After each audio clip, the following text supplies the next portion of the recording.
다음에는, 기대하고 계신데. 다음에는, 우리 애들 소아성장에 대한 얘기를 나눠볼까 하는데요. 13세 남자아이인데, 이 남자아이가 약간 마른 체형의 좀 키가 작은 친구였습니다.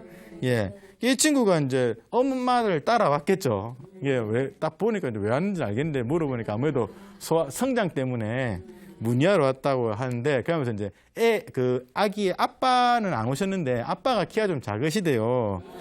그래서 이제 애도 작으니까 걱정이다. 이야기를 하셨어요. 그래서 이제 소아성장에 대한 얘기를 하게 됐는데, 저는 이제 일단 4가지가 잘 맞아 떨어져야지 키가 큰다고 이야기를 드립니다. 다른 데서도 많이 보셨겠습니다만 한번 들어보시면 조금은 더 구체적인 내용도 있을 거니까.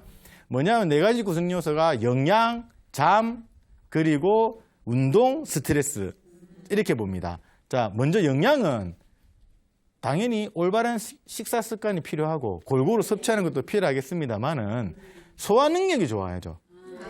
흡수가 잘 돼야 된다 이 말이죠. 그러니까 어떻게 되냐, 새끼 식사 위주로 해야 되고 군것질을 하면 안 된다. 왜? 너무 군것질을 하게 되면 위장이 계속 움직이게 되는 거죠.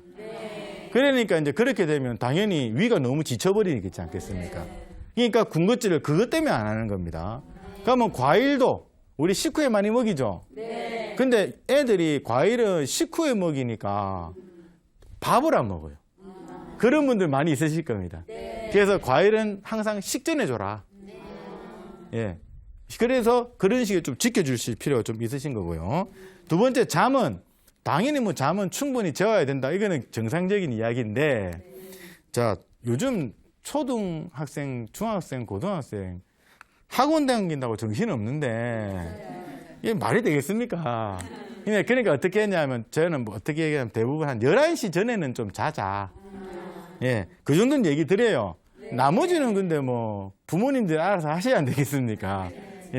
그래서 이제 그까지만 일단 말씀을 드리게 되는 거고요. 그리고 운동은 이제 규칙적 운동이 필요한데, 여기서 이제 이 친구는 이제 13세 남학생입니다만은, 보통 10세 이전에도 오시는 분들이 있는데, 항상 하는 얘기가 뭐냐면, 우리 애는 그렇게 많이 움직이는데도, 키가 안 커요. 근데 10세 전에 애들 중에 너무 뛰어노는 애들 중에 키가 안 큰 애들이 있는데, 왜냐하면 너무 뛰어놀아서. 에너지 소모가 너무 많이 되는 거야. 그러니까 먹이면 뛰놀고, 먹이면 뛰놀고, 또 지쳐서 뻗어가 자고, 맞죠? 그러니까 이런 같은 경우에는 그거를 좀 조심해 주셔야 돼요. 그리고 근데 이 13살, 12살, 13살 이후로는 아무래도 아까 말과 동일한 거였습니다. 학원 다니고 이러기 때문에 시간이 없다고 그러거든요. 그런 얘기 많이 들으셨을 거예요. 뭐 시간이 없어서 운동을 못 해요. 뭐는. 그러니까 대신 이거 같은 경우에는 본인 조절을 하는 수밖에 없습니다. 그래서 이제 방과 후 시간을 조절해서 일주일에 한 2, 3회 정도 운동을 좀 하자. 이런 식으로 이야기를 많이 드리고요. 스트레스 같은 경우에는 요즘 뭐 옛날에는 중2병이었습니다만 요즘은 13살부터 사춘기 옵니다. 거의 요즘 뭐 정서로 돼 있는데, 그러니까 이제 사춘기 아니면 학교 생활에 스트레스 많은데, 이거는 이제 좀 부모님들이 상담을 좀 해주신다든지 아니면 한의학적인 어떤 신경성을 좀 완화시켜주는 치료, 이런 걸 통해서 이제 좀 지켜줘야 되는데, 자, 이제 이거는 일반적인 경우고, 이 아이 같은 경우에 이제 물어보니까 일단 밥은 잘 먹는데 편식을 한다고 이야기를 합니다. 그리고 요즘에서 짜증을 잘 낸다고 하고, 운동은 물어보니까 뭐 당연히 뭐 학원 시간 때문에 특별히 하는 운동은 없다. 그렇게 이야기를 하네요.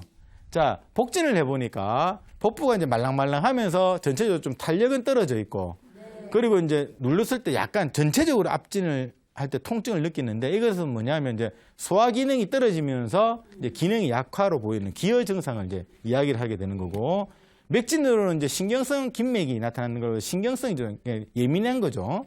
그러면서 이제 맥의 힘이 좀 떨어졌어요. 예민해지면서 이제 약해지는 그런 상태를 이야기하고 있습니다.